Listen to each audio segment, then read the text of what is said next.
అయితే మీకు తెలుసు జగన్మోహన్ రెడ్డి గారు పీపీపీ విధానం గురించి, మరి దానిలో ఎవరైనా అన్యాయం చేస్తే దీనికి మద్దతు తెలిపిన వాళ్ళు ఎవరైనా కూడా మరి జైల్లో ఉంటారని చెప్పిన పరిస్థితి. తర్వాత నారా లోకేష్ గారు ఏ విధంగా రియాక్ట్ అయ్యారో తెలుసు. అయితే నారా లోకేష్ గారు కొంచెం ఘాటుగా స్పందించారు. ఎలా చూడాలంటారు ఈ మాటల యుద్ధాన్ని ఎలా చూడాలంటారు? సార్, పిల్లి గుడ్డిదైతే ఎలక రంకిలేసిందట సార్. రైట్. వ్యవస్థలో చేతకాని అయినప్పుడు లేదా వ్యవస్థలకి పరిపాలన తెలియనప్పుడు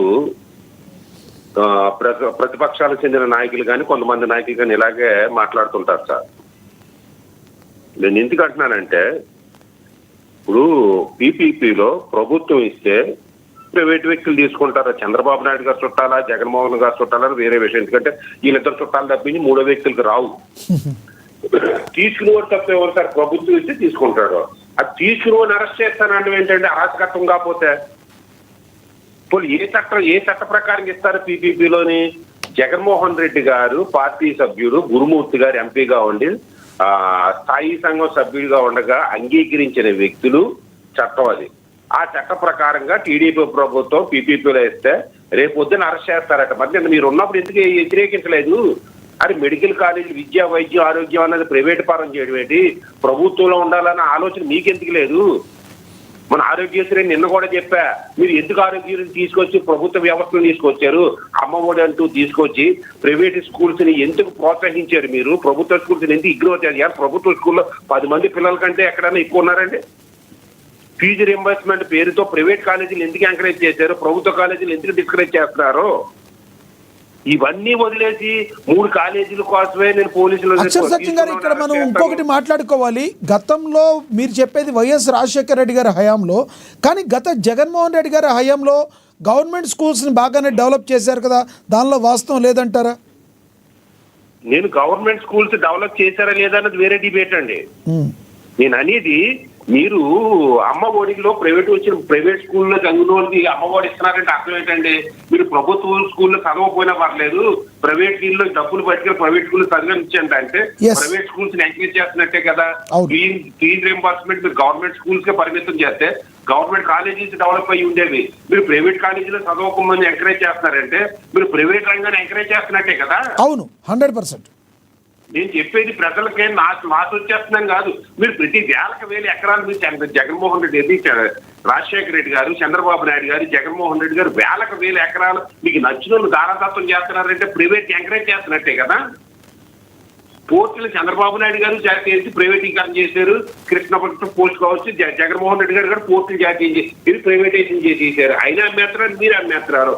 మీ ఇద్దరు తిట్టుకోవడం ఏంటి? ప్రజలు పిచ్చోళ్ళు చేసుకోవడం కాకపోతేని. సో ఇది అసలు ప్రైవేటీకరణ చేసినట్టు కాదు, ఇది పబ్లిక్ ప్రైవేట్ కి సంబంధించిన ఇష్యూ అంటారు మీరు. ఇది ప్రైవేటీకరణ అనేది వర్డ్ కరెక్ట్ కాదంటారు. ఇప్పుడు ఏదైతే కోటి సంతకాల సేకరణ చేపడుతుందో అసలు వర్డే కరెక్ట్ కాదంటారు సార్. అది ప్రైవేటు పబ్లిక్ పార్టిసిపేషన్ నిన్న కూడా చెప్పాను. రాజశేఖర రెడ్డి గారు వివరించారు, తెలుసుకోండి అయ్యా. ప్రైవేటు పబ్లిక్ పార్టిసిపేషన్ అంటే ప్రైవేటైజేషన్ కాదు, సబ్జెక్ట్ నేర్చుకుని మాట్లాడండి అయ్యా అన్నది వాళ్ళ అధినాయకుడు, ఏదో వాళ్ళ ఆదర్శ నాయకుడు రాజశేఖర రెడ్డి గారు చెప్పిందే వాళ్ళకి వ్యతిరేకంగా వెళ్తుంటే ఇంతకాల పార్టీ విధానం ఏంటి అన్నది? మీరు మొత్తం ప్రైవేటైజేషన్ వ్యతిరేకంగా పోరాడండి. నేను సమర్థించాను, మాలంటి వాళ్ళు అందరూ సమర్థించాం. ఒక పక్కన ప్రైవేటైజేషన్ చేసేసి రాష్ట్రంలో 40 కాలేజీలు ఉంటే 3 కాలేజీలకి వ్యతిరేకంగా పోరాటం చేస్తానంటే ఆ కాలేజీకి 20 లక్షలు 12 లక్షలు ఫీజు పెట్టిన రోజు జగన్మోహన్ రెడ్డి గారు ప్రైవేట్ ప్రభుత్వ మెడికల్ కాలేజీల్లో క్యాపిటేషన్ ఫీజు మీద 20 లక్షలకి సీట్ ఇవ్వడానికి పెట్టాడండి జగన్మోహన్ రెడ్డి గారు తెప్పించి. మీరు అధికారంలో ఉంటే ప్రైవేట్ లో సీట్ ఇచ్చుకోమంటారా? గవర్నమెంట్ కాలేజీలోని మీరు బయటకు వచ్చి పోరాటం అంటారా? రైట్. నారా లోకేష్ గారు మాట్లాడిన మాటలు ఎలా చూడాలంటారు? ఇది నారా లోకేష్ గారు మాట్లాడేటంటే సార్, ఆ మధ్యలో ఏదో సినిమా వచ్చింది, టాటా బిర్లా మధ్యలో లైలా అని ఏదో సినిమా వచ్చింది చూసారా? అట్లాగే ఈ వైసీపీ, టీడీపీ లేదా రాజశేఖర రెడ్డి గారి కుటుంబం, చంద్రబాబు నాయుడు గారి కుటుంబం పైకి తిప్పుకోవడం తప్పించి సార్ లోన్ యాక్షన్ తీసుకోవచ్చా? నిజంగా లోకేష్ గారు కానీ లేదా లోకేష్ గారి కూటమి ప్రభుత్వం, టీడీపీ ప్రభుత్వం అది ఎలా ఊహించుకుంటారో కనుకోవచ్చు. వైసీపీ వాళ్ళేమో కూటమి ప్రభుత్వం అంటారు, టీడీపీ వాళ్ళేమో టీడీపీ ప్రభుత్వం అంటారు. వాళ్ళు కరెక్ట్ గా వైసీపీ వాళ్ళ మీద యాక్షన్ తీసుకుంటే, తప్పు చేసిన వాళ్ళ మీద యాక్షన్ తీసుకుంటే ఇవాళ జగన్మోహన్ రెడ్డి గారు కానీ లేదా ఎవరైనా స్టేట్మెంట్ ఎందుకు ఇస్తారు సార్? సోషల్ మీడియాలో కానీ లేదా డిబేట్లలో కానీ లేదా బయట కానీ ఎవడైనా వైసీపీ వాళ్ళు ఒళ్ళు దగ్గర పెట్టుకుని మాట్లాడుకోవడం చూస్తున్నామా? ఎవరి మీదైనా యాక్షన్ తీసుకుంటున్నారా? కూటమి ఏది తెలుగుదేశం ప్రభుత్వానికి కూటమి ప్రభుత్వం ఏదంటామని గెలిపించిన జనసేన మీద తొక్కేయడానికి చూడడం తప్పించి ఇక్కడ చెప్తున్నారు కదా వైసీపీ వాళ్ళు, మా వాళ్ళందరినీ అరెస్ట్ చేశారు, అక్రమ అరెస్టులు చేస్తున్నారు, తీసుకెళ్ళి లోపలికి వెళ్ళి కొళ్ళ పొడుస్తున్నారు, మీరు చేసినన్ని అక్రమ అరెస్టులు అని చెప్తున్నారు కదా వైసీపీ వాళ్ళు. ఏమంటారు దాన్ని? సార్, ఒక పక్కన జగన్మోహన్ రెడ్డి గారు నేను అధికారంలోకి వచ్చేసిన తర్వాత అందరిని అరెస్ట్ చేసేస్తాను, తీసుకున్నామని తీసుకోని చూసినోడు కూడా అరెస్ట్ చేసేస్తానంటే అరెస్టులు కరెక్ట్ అని సమర్థించినారు కదా. ఇప్పుడు అరెస్టులు తప్పు అయినప్పుడు వైసీపీ వాళ్ళు అరెస్ట్ చేయడం తప్పు అయిందని జగన్మోహన్ రెడ్డి భావించినప్పుడు నేను అరెస్ట్ చేస్తానని అనకూడదు కదా. ఇది అంటున్నా.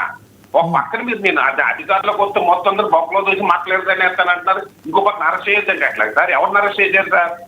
బూతులు తీసినోడిని, ఆడపిల్లల్ని ఈడి కూర్చుని అలా చేస్తా ఇలా చేస్తానన్నా తీసుకెళ్ళి ఏం చేశారు? బిర్యానీ తినిపించి ఏసీ రూముల్లో కూర్చోబెట్టారు. ఏం చేశారు చెప్పండి?